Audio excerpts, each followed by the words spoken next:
Today I'm going to be building a gaming PC, and here's a quick sneak peek of what it looks like once it's been built.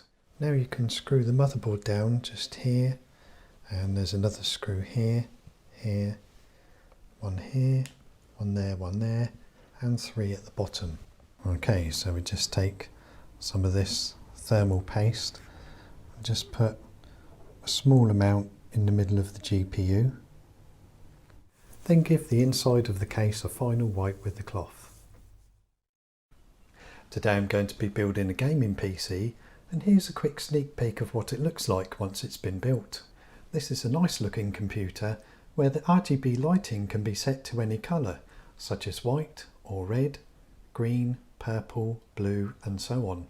It can also be set to many different lighting modes as well, but obviously it's not all about the looks. So I'll be showing you how to build this computer and then how well it can handle playing Cyberpunk 2077. So that's a quick look at the finished build. Let's look at the parts I'll be using. The case is a white Corsair iQ 465X RGB case, which comes with 3 pre-installed RGB fans at the front.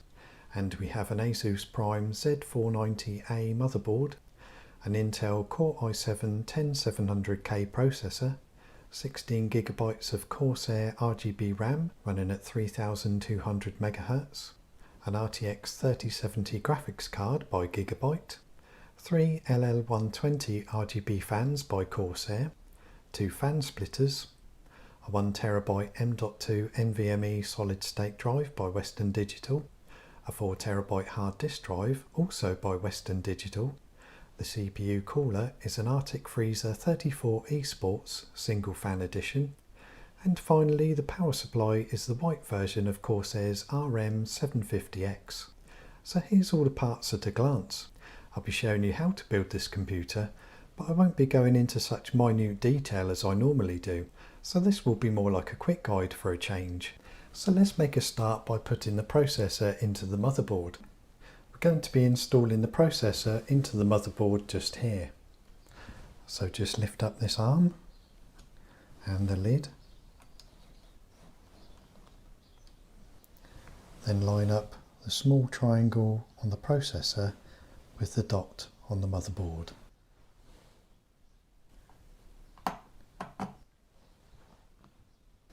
And put down the lid and the processor arm,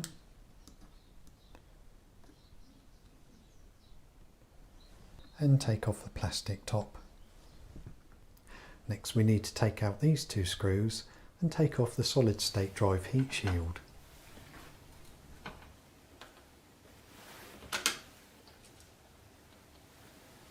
Now we're going to put in the solid state drive, and as you can see here it's keyed, so it can only go in one way. So let's slide that in at a slight angle, then push this down and screw it into place just here. Now you don't have to screw this down too tightly, and once you've done that we can put the heat shield back on. So first let's take off the plastic and then put it down and screw it into place here and here. So let's put the memory sticks just here on the motherboard. Take one of the 8GB sticks of memory and put it into the slot that's one away from the processor.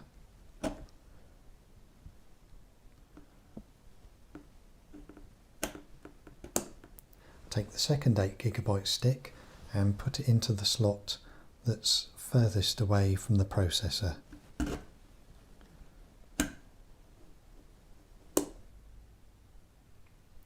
Now we're going to install the CPU cooler. This is easier to do when the motherboard is still outside of the computer case, so we're going to do this now while it's still on the table. The parts on the left we won't be using, but we'll be using all of the parts shown on the right. So the first thing to do is put the back plate onto the back of the motherboard. So now we have the back plate installed. You can see it from the front of the motherboard in these 4 places here just sticking through. So now we're going to install these bolts in those 4 places.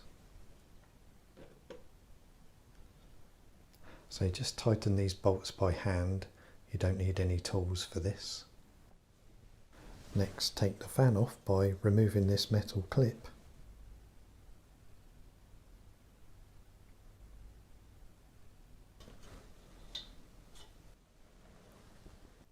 Then take the metal brackets and install one onto this side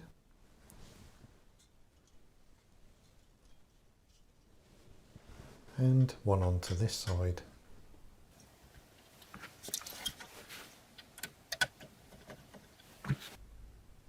Next, add some thermal paste to the processor.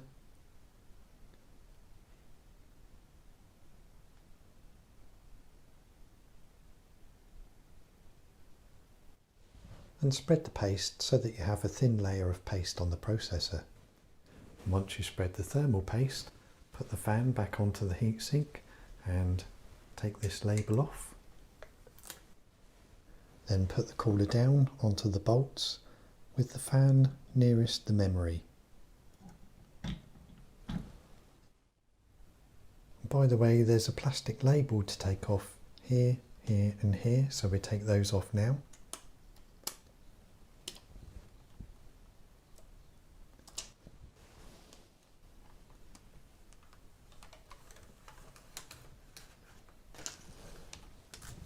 So next we're going to take off this side panel by removing these 4 screws here.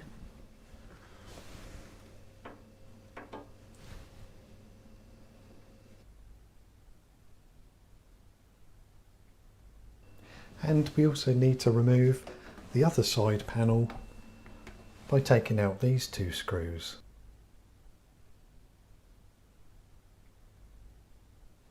So next we can install the motherboard just here, and these cables are in the way, so I'm just going to untie those.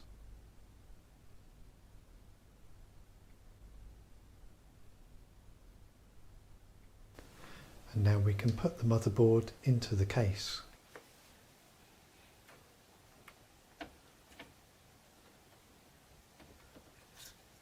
Now you can screw the motherboard down just here, and there's another screw here, here, one there, and 3 at the bottom.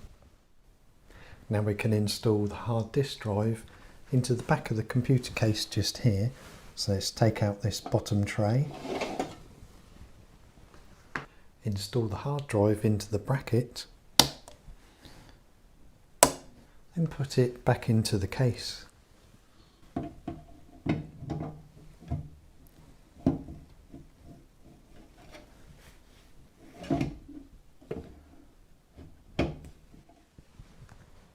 So I've taken the front panel connectors and I've pulled them through this hole just here, and these need to be plugged into the motherboard on the pins on the right bottom corner of the motherboard, and the reset switch can be plugged in just below the power switch. Take the USB cable from the back of the case, pull it through the same hole, then plug it into the motherboard just here. Now find the cable marked audio from the back of the case and thread it through the hole just here. Then plug it in just here on the motherboard. Now find the USB connector and plug it in just here on the motherboard next to the memory. Now we can install the power supply into the case, and as you can see the power supply doesn't have any cables plugged into it yet, so we're going to take these cables here and plug them in just here into the power supply. Now we can plug the power supply into the back of the case just here, and it will go this way round with the fan facing down. So next we'll be installing these RGB fans, and one will be installed at the back of the case and then 2 at the top of the case. So let me explain how the fans are set up. All the fans I'm using in this computer are the same, that is, they are all Corsair LL120 fans. Each fan has 2 cables. So let's get a close-up of these connectors.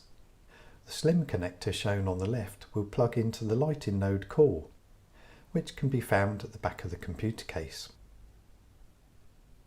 The fan connector shown on the right will be connected to a fan splitter. Then with the second fan, its slimmer connector will be plugged into the lighting node core, and its other connector into the fan splitter. Then the third fan, its slimmer connector goes here, and its other connector into the fan splitter. Then the other end of the fan splitter will be plugged into the motherboard. Then you do exactly the same thing with the other 3 fans, and that's why we have 2 fan splitters.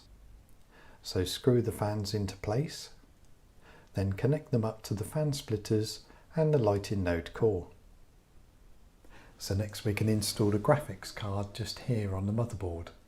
So first of all we need to take out this bracket and this one as well. Just unscrew it.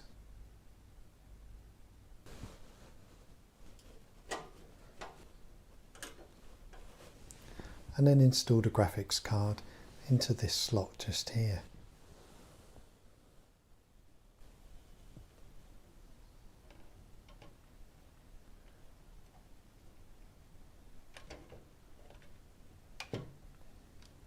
And then screw it into place.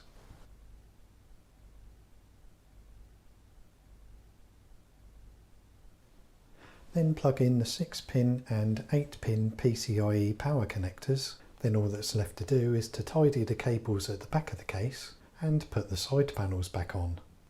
And here it is completely finished. I gave the motherboard a BIOS update, installed Windows 10 and installed all the necessary drivers. At the time of this recording, generally speaking, this computer is good for gaming at 1440p resolution or below and for playing some games at 4K. When this computer is running at idle, or if you're just doing some light work such as browsing the internet, this computer is very quiet. By the way, the graphics card's fans and the power supply's fan only spin up when needed. The white case really shows off the RGB lighting with its reflective surfaces, which just enhances the colour that little bit more. So let's see how well this computer gets on with a demanding game, such as Cyberpunk 2077. So I set the resolution to 1440p, and in the graphics section I chose Ultra settings, set the field view to 90, and turned off chromatic aberration and motion blur, as I didn't want those settings to make this game look blurry. Then I turned on all the ray tracing options, with ray traced lighting set to Ultra and DLSS set to balanced. By the way, I recorded this by pointing a camera at the monitor so that nothing will affect the frames per second in this game. So the game might not look as sharp as it does when you're seeing it firsthand, but the frames per second are accurate. Anyway, let's talk about how this computer performs when running this game. In many areas, the frames per second will often stay in the 60s, as you can see here. And the temperatures are very good, with the graphics card running in the mid-60s and the CPU running in the low 60s. When you're in the more graphically intense areas, such as places like this, the FPS can sometimes go into the 50s, but if I didn't have the FPS counter on, I most likely wouldn't have even noticed any difference. The fact that the GPU is running close to 100% shows that this computer's graphics card is being well optimized. And the CPU isn't being pushed that hard, so it's easily coping with it all. As soon as you come away from a busy area, the frames per second will often go back into the 60s again. As for driving, most of the time I was averaging around 60 FPS. Whatever I did and wherever I went in this game, it always ran smoothly and the graphics looked amazing.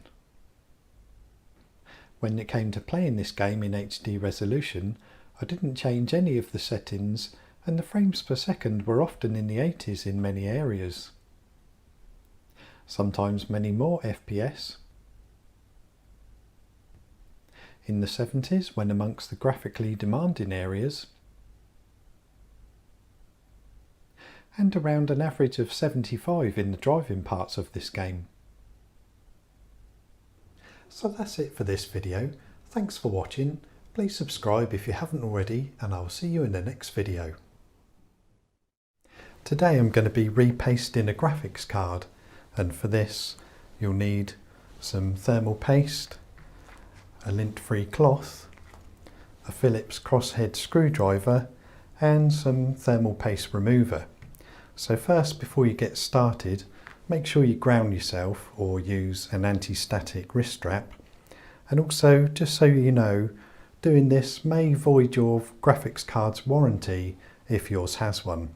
So let's make a start on this. So the first thing we want to do is separate the top part of the graphics card from the bottom. So this one has a back plate.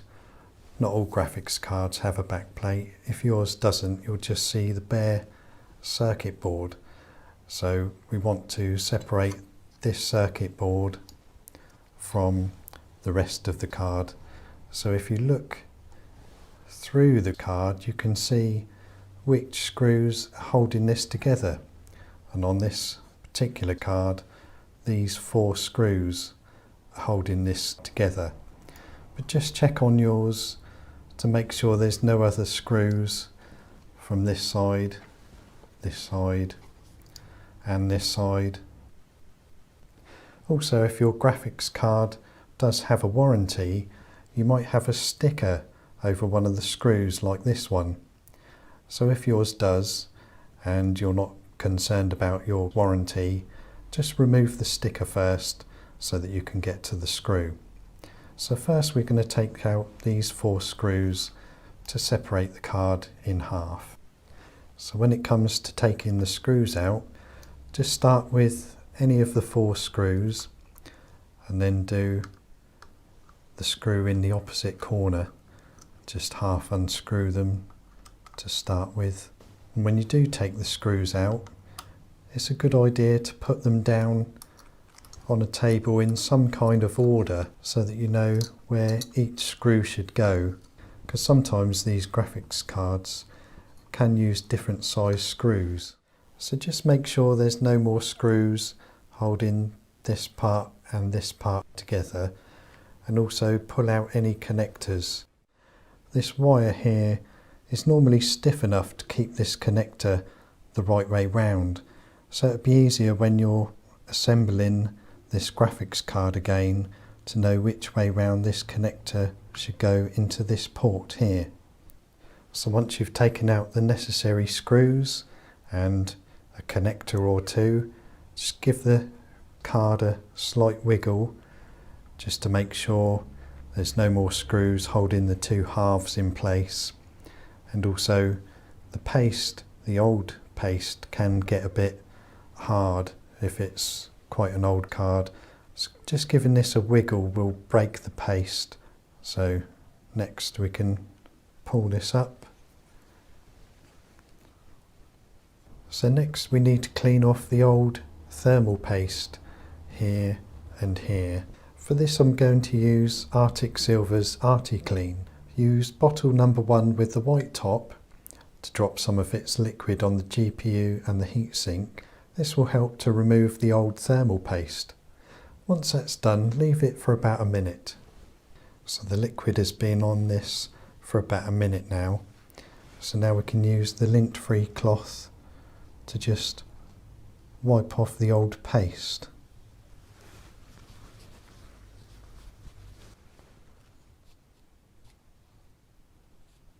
Then using bottle number 2 with the blue top, put some liquid on the GPU and the heatsink and leave it for about 1 minute. This will help to purify both areas. So the liquid has been on both surfaces for about a minute now, so we can just wipe it with a lint-free cloth. So now we can add some thermal paste to the GPU, and the paste I'm using is called Arctic MX4, which is really good paste to help keep the graphics card cool. And this particular one is non-conductive. So in other words, if you spill some of this onto the circuit board of the graphics card, it won't make any difference. You can just do your best to wipe it off, but it won't affect the graphics card even when it's turned back on. So let's add a little bit of this to the GPU now. Okay, so we just take some of this thermal paste and just put a small amount in the middle of the GPU.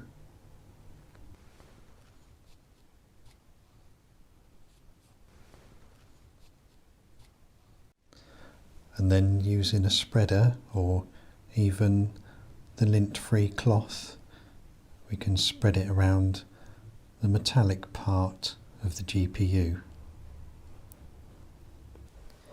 Okay, so I've spread the paste out. You only need a thin layer of paste on the GPU. You don't have to get an exact amount of paste on, as long as it looks something like this, and that'll be perfectly fine. So now we've put the paste on, we can put the graphics card back together. Just line up the screw holes, then half screw in the first screw in one corner, then go to the opposite corner and half screw in that one as well, and then the other two screws, and then screw it down fairly tightly to make sure the GPU is right up against the heatsink.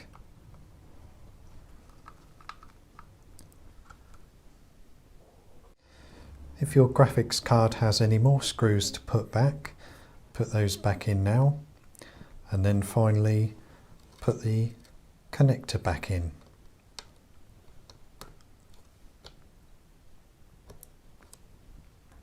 So that's this graphics card repasted and ready to go. If you've got any questions, leave a comment in the comment section down below and I'll do my best to answer you. So that's it for this video. Thanks for watching. See you next time. Hi there. Today I'm going to show you how to clean a gaming computer. I'll also show you the temperatures of this computer before and after cleaning it. You see, a dusty computer will run hotter and can therefore potentially run slower. But once a dusty computer has had a good clean, it can give you more frames per second when gaming, faster gaming loading times, faster boot up times, and can also give you a faster computer in general. But this will vary depending on how dusty the computer was in the first place. Now this computer hasn't had a clean in quite a while, so it's probably going to be quite dusty in there. So let's take a look. Yep, it's quite dusty inside. I did check the temperatures just before opening this computer, and the processor, whilst under load, was going up to about 81 centigrade, and the graphics card, whilst under load, was running up to about 73 centigrade. We'll check the temperatures again after cleaning this PC to see if it's made any difference. I'll be taking a few parts out of this computer to give it a good clean.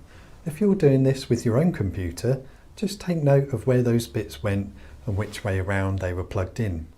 To clean this computer, I'll be using a cloth, cotton buds and a can of compressed air.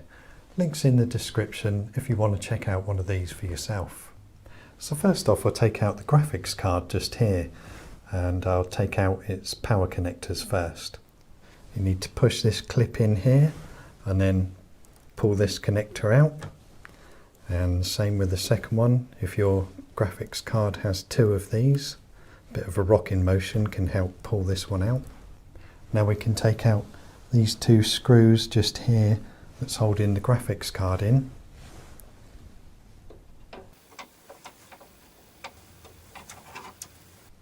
Now we take the graphics card out.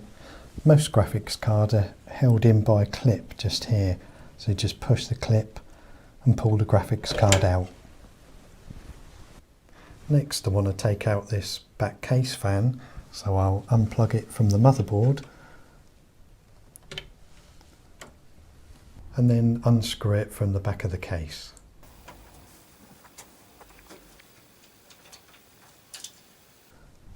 Next, the memory sticks. These are held in either by one tab just up here like these are, or some of them are held in by a tab here and here.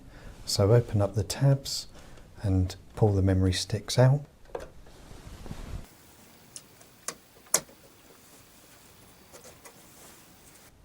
And take out the processor fan. Just unclip it from the motherboard first.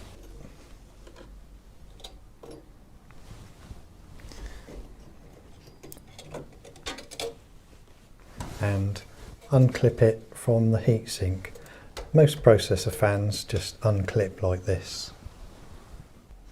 Next, the DVD drive, if yours has one, take out its cables from the back and then unclip or unscrew it and take it out of the computer case.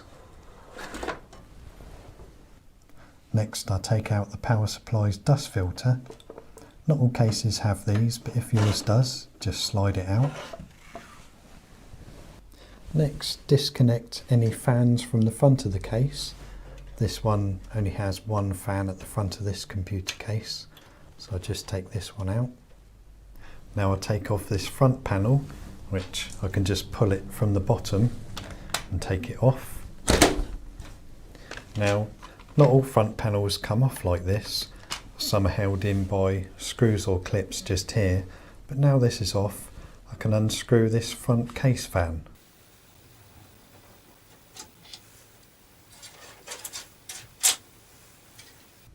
So that might seem like quite a lot to take out of the computer case, but I am showing you how to get the computer as clean as possible. So that's enough taking out parts. Let's start cleaning this computer. Using the cloth and the can of compressed air, start at the top of the case and work your way down. When using the can, keep it as upright as possible and don't shake the can, and just use short, sharp bursts. If the can itself gets extremely cold, let it sit for a while to warm up, then carry on. Blow air through the processor's heatsink too. Pull off the worst of the dust with your hand, then blow air through the fins of the heatsink. Keep going all the way down, removing as much dust as you can from the motherboard, all around the case, the hard drives and anything else in there. Then give the inside of the case a final wipe with the cloth. Microfiber cloths work well for this task, but you can use any cloth that is clean and dry. Next, use the cloth to clean any case fans and the processor fan. Clean the cables too. Use the can of air to get any remaining dust off. If your graphics card has a plastic or metal cover on its top like this one, you can wipe it with a cloth. But if it's a bare circuit board here instead, use the can of air or the cotton buds to clean the top part of the graphics card. Use the can of air to blow through the dust from inside the graphics card. Use the cotton buds to clean its fans. Then the can of air again. Clean the power supply dust filter with a cloth and the front panel inside and out. Give the computer case's side panel a wipe, and finally wipe the DVD drive if you have one. Once everything has been cleaned, you can put the parts back in the case in the reverse order that you took them out. So let's screw the fan back on at the front of the case and plug that fan into the motherboard. Next, on goes the front panel, the power supply's dust filter, processor fan back on, and plug it into the motherboard. Plug in the memory sticks, screw on the back case fan and plug it into the motherboard, and finally plug in the graphics card, screw it into place, then plug in its power connectors.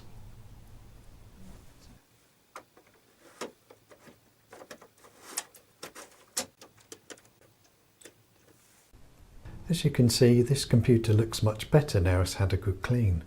The temperatures have most likely dropped too. So let's put the side panel back on and test it out.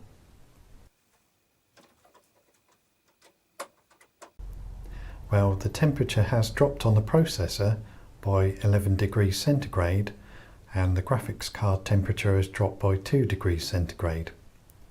So this computer looks better and it's running a bit cooler too. Some computers will see a much bigger difference than this. As I mentioned before, it depends on how dusty the computer is in the first place. It's well worth cleaning your computer about once a year. It doesn't take very long, and you may see a performance boost as well. Thanks for watching. Please subscribe if you haven't already, and I'll see you in the next video.